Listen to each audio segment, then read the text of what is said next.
सरकार को पता है कि रेल और रक्षा के बाद अगर सबसे ज्यादा कहीं जमीनें हैं तो हमारे वक्फ बोर्डों के पास हैं। देश के अंदर हमारे मुसलमान भाइयों के हर स्तर पर हमला कर रहे हैं, चाहे उनके शिक्षण संस्थान हो, चाहे उनका रोजगार हो, व्यापार हो। अब तो हद हो गई जब उनके द्वारा वक्फ की हुई जमीनों पर भी इनकी नियत है। चाहे जितनी कुर्बानी देनी पड़ेगी, चाहे जितना संघर्ष करना पड़ेगा, चाहे जितनी लड़ाई लड़नी पड़ेगी, लेकिन उसको लड़ते हुए हम अपने मुसलमान भाइयों की वक्फ की जमीनों को सरकार के हवाले नहीं होने देंगे। दिल्ली के मुगलाई जायकों के दीवाने हैं तो फिर गोश्ताना आइए। शानदार इंटीरियर, आरामदेह मजलिस और खूबसूरत समा के साथ, जहां हर डिश में बसी है दिल्ली के खास खानों की रूहानी महक, जायका जो दिल को छू जाए। Address Jamia Nagar, hotel river view, ठोकर नंबर 3, अबुल फजल इनक्लेव। मुस्लिम पर्सनल लॉ बोर्ड द्वारा आयोजित इस धरना प्रदर्शन के सम्मानित हमारे सदर साहब, आड़ी मौलाना खालिद साहब और सभी संगठनों के, मैं समझता हूं सभी हमारे सम्मानित पूरे देश में जितने बड़े बड़े पर्सनालिटीज हैं जिनसे मिलने के लिए लोग व्याकुल रहते हैं, आज वो सभी साहिबान आज हमारे मंच पर हैं। सभी हमारे सम्मानित साहिबान आरडी अवधेश प्रसाद जी सहित, चूंकि वो सीनियर बहुत है हम सबसे, सभी सम्मानित हमारे सांसदगण और इस कार्यक्रम में आए हुए देश के कोने कोने से पधारे हमारे सम्मानित साथियों, पत्रकार मित्रों, आज के इस मौके पर मैं अपने नेता आदरणीय अखिलेश यादव जी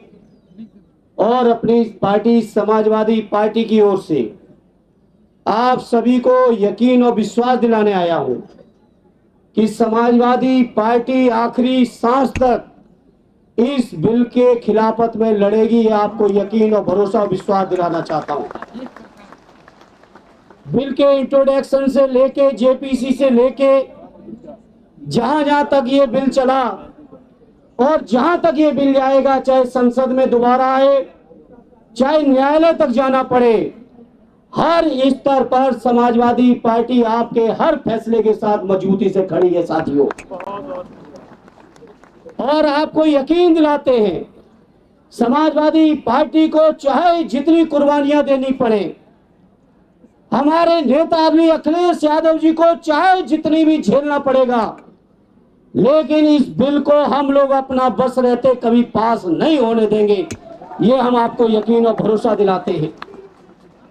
आप सबकी दुआओं से और आप सबकी मेहनत से समाजवादी पार्टी आज इस हैसियत में है, आपकी कृपा से, आपकी दुआओं से, कि संसद को चैन से नहीं चलने देगी। अगर संसद में जबरदस्ती बिल आएगा तो ये सरकार की नीयत से आप सब वाकिफ हो। ये सरकार किसी भी तरह से जो हमारे मुसलमान भाइयों के, हमारे बुजुर्गों ने जो जमीनें वक्फ किए हैं, चाहे इबादत गाहों के लिए किए हो, चाहे शिक्षण संस्थानों के लिए किए हो, चाहे कब्रिस्तानों के लिए की हो, चाहे समाज की और तमाम जरूरतों के लिए की हो, उनकी जो नियत थी वक्फ करने की जमीन की, उस नियत के खिलाफ जाके सरकार जमीन कब्जा करना चाहती है। सरकार को पता है कि रेल और रक्षा के बाद अगर सबसे ज्यादा कहीं जमीनें हैं तो हमारे वक्फ बोर्डों के पास हैं। ये बीजेपी के लोग जो देश के अंदर नफरत फैला रहे हैं, देश के अंदर लोगों को चैन से नहीं रहने देना चाहते हैं, देश के अंदर हमारे मुसलमान भाइयों के हर स्तर पर हमला कर रहे हैं, चाहे उनके शिक्षण संस्थान हो, चाहे उनका रोजगार हो, व्यापार हो। अब तो हद हो गई जब उनके द्वारा वक्फ की हुई जमीनों पर भी इनकी नियत है। तो मैं आदरणीय अखिलेश यादव जी की ओर से, समाजवादियों की ओर से आप सबको यकीन दिलाता हूं, हर स्तर का संघर्ष करेंगे, इस बिल को वापस करा के छोड़ेंगे। ये मैं आप सभी को यकीन और विश्वास दिलाना चाहता हूं। मैं आज के इस मौके पर मैं सलूट करता हूं देश की आवाम को। हमारे उत्तर प्रदेश की जो सरकार थी, देश की जो सरकार थी, इसकी नियत नहीं थी कि होली और जुमे के दिन कहीं अमन चैन रह पाए, लेकिन मैं सलाम करता हूं देश की आवाम को कि लोगों ने जो भाईचारा, जो मोहब्बत, जो आपस में एकता प्यार दिखाया है, उससे सरकार की नीयत को पूरी तरह से धता बताते हुए ये साबित कर दिया। जिस तरह से हमारे बुजुर्गों ने देश को आजाद कराने में, देश के लिए गर्दन कटाने में कहीं कमी नहीं रखी, उसी तरह से हमारी आज की पीढ़ी देश में अमन और चैन रखने में अपने हर स्तर की कुर्बानी देके भी प्यार और मोहब्बत को बढ़ाने का काम कर रही है। इसलिए आज इस मौके पर चूंकि बहुत सारे लोग आए हैं, हम ज्यादा समय नहीं लेंगे।